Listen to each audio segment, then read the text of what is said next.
Hello guys! Sa araw na ito ay gagawa tayo ng cream caramel. Ang ating kailangan ay isang pack na cream caramel, 2 gatas.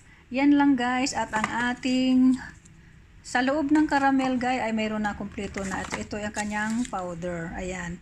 Ito ay ilalagay natin sa bowl. Ha? I-divide natin ng 4. Ayan, akin ang nilagay siya. Ayan, tingnan nyo. At itong gatas at cream caramel powder ay ating imimix ating kaserola. Ayan na guys, mix na natin siya. Salang natin sa apoy. Pakuluin lang natin siya guys ng 2 minutes at atin ang ilagay sa ating mga lagayan na may sweet syrup. Ayan, tuloy-tuloy lang sa paghalo hanggang sa kumulo siya ng mga 2 minutes. Bago natin ilagay sa ating lagayan at ilagay sa ref, palamigin.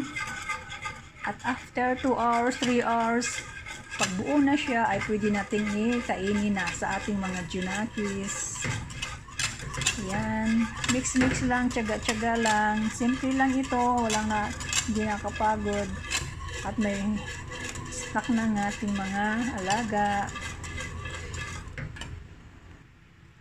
Ayan guys, nakulo na siya. Antay lang tayo ng 2 minuto bago natin isalin.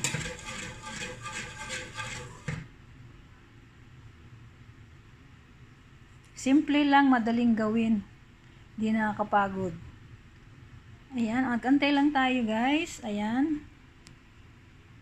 At pwede na nating isalin sa ating yanera or mangkok kung saan natin pwedeng ilagay para mailagay sa ref. Sa ating fridge, palamigin. Pagkatapos mananghalian ang ating mga alaga ay mayroon na silang makakain na dessert. Ayan guys, atin na siyang i-divide ng 4.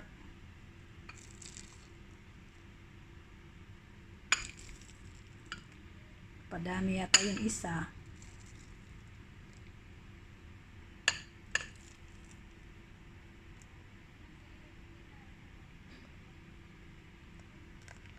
Ayan guys, atin lang siyang palamigin bago natin ilagay sa ating fridge para lumamig at mabuo siya.